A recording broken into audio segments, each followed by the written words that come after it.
मित्रों, किसी शहर में एक बहुत ही दानवीर राजा रहा करता था।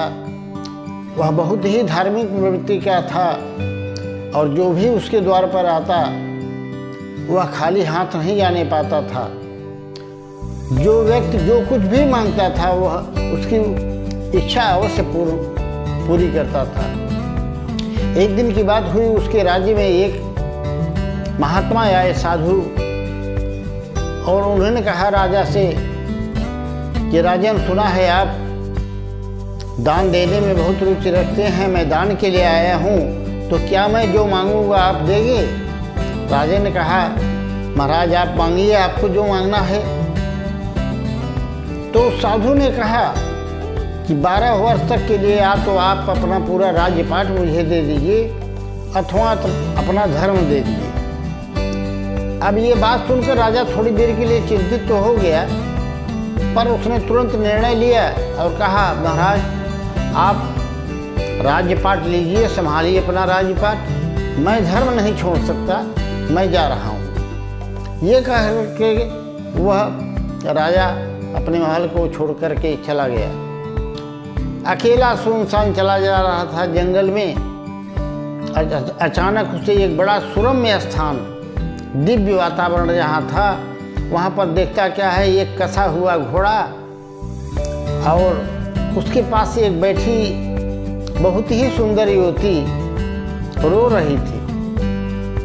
अब राजा उसके पास कौतूहल बस चला गया कि क्यों रो रही है। तो उसने बताया कि राजन, मैं एक अनाथ लड़की हूँ, मैं राजकुमारी हूँ, मेरे माता पिता को, भाई को दुश्मनों ने चढ़ाई कर दी, युद्ध में जीत लिया, सबको मार काट डाला, किसी तरह से जान बचा करके मैं यहाँ भाग आई हूँ। मेरा इस संसार में कोई नहीं है, आप आ गए हो, आप ही मेरे सहारा हो और मेरी मदद करो। राजा को बड़ी दया आई। तब उस युवती ने कहा कि ऐसा करिए, आप कुछ मुद्राएं मुझसे लीजिए और शहर में कोई मकान अच्छा सा देख लीजिए जहाँ कि हम लोग आराम से रह सकें। राजा बोला, मेरे पास कुछ भी नहीं है, मैं तो खाली हाथ आया हूँ, मेरे पास कहाँ पैसा है। उसने कहा, आप पैसों की चिंता मत किया करिए, पैसे लीजिए और ले जा कर के व्यवस्था करिए, जो भी खर्चा आएगा मैं देखूंगी। अब राजा वह पैसा लेकर के गया नगर में, एक बढ़िया सा मकान ले लिया और फिर वापस आया। तो उस कन्या से कहा, मैंने मकान देख लिया है, ठीक कर दिया है, अब तुम घोड़े पर चलो, मैं चल रहा हूँ। तब उस स्त्री ने कहा कि राजन, ये उचित नहीं होगा, आप राजा हैं, आप घोड़े पर चलिए, मैं आपके साथ साथ चल रही हूँ। दोनों चलते चलते उस घर में पहुंच गए। फिर वह युवती 10 स्वर्ण मुद्राएं निकाल करके उस राजा को दिया जो इस समय भिखारी हो चुका था। वह जाकर के बाजार से खाने पीने का सामान और घोड़े के खाने पीने का सामान सब कुछ लेकर आया।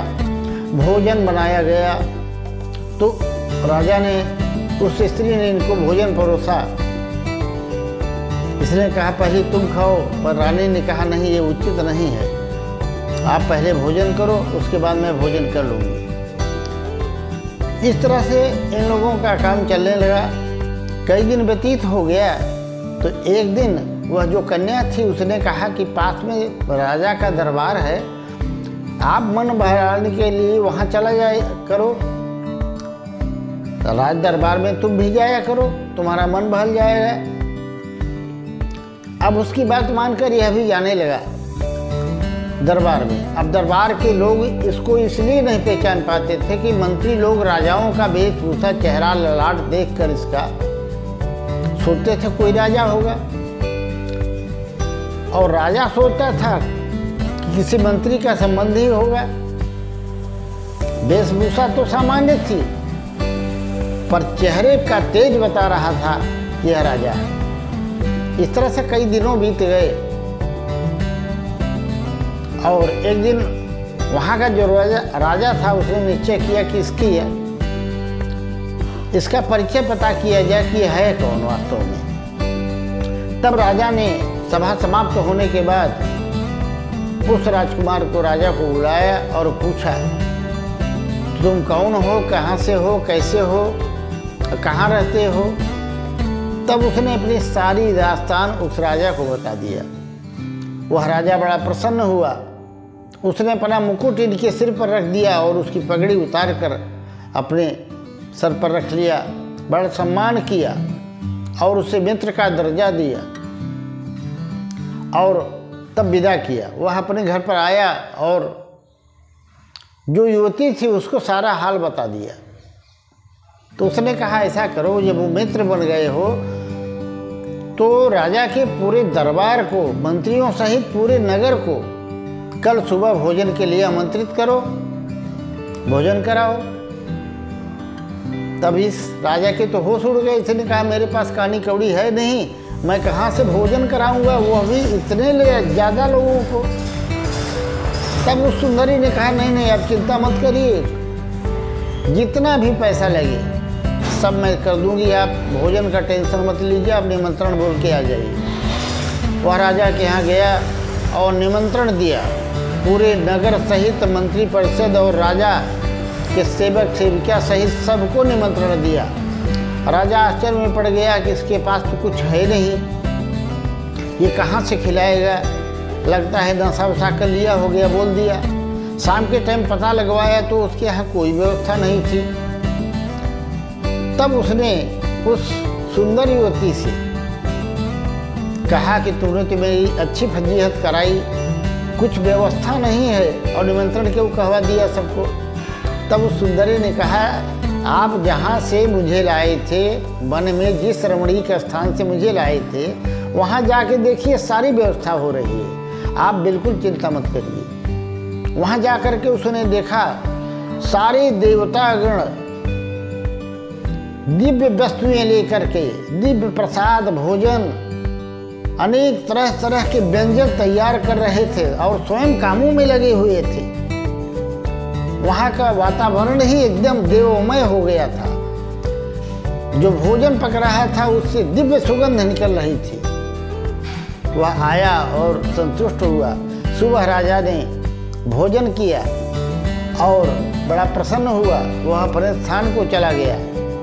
तब उस सुंदर कन्या ने कहा, राजन एक बात बताओ, तुमने उस साधु को कितने समय के लिए अपना राजपाट दिया था? कागज निकालो जरा देखो।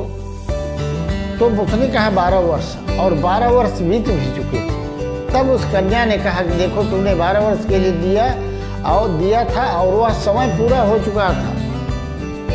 अब समय पूरा हो गया है, वह साधु भी चला जाएगा राजपाट छोड़कर, तुम जाओ अपना राजपाट संभालो और मैं भी जाऊंगी। तब तो राजा कहा, मैं आपके बगैर तो एक कदम कहीं नहीं जा सकता। तब उसने खुलासा किया कि मैं आपकी कोई स्त्री नहीं, आपने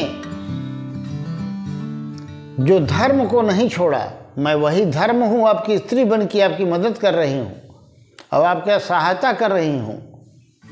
तो मित्रों, धर्म पर जो व्यक्ति चलता है उसकी सभी सहायता करते हैं, भगवान करते हैं, संत महात्मा करते हैं, सभी लोग धर्म पर चलने वाले की सहायता करते हैं।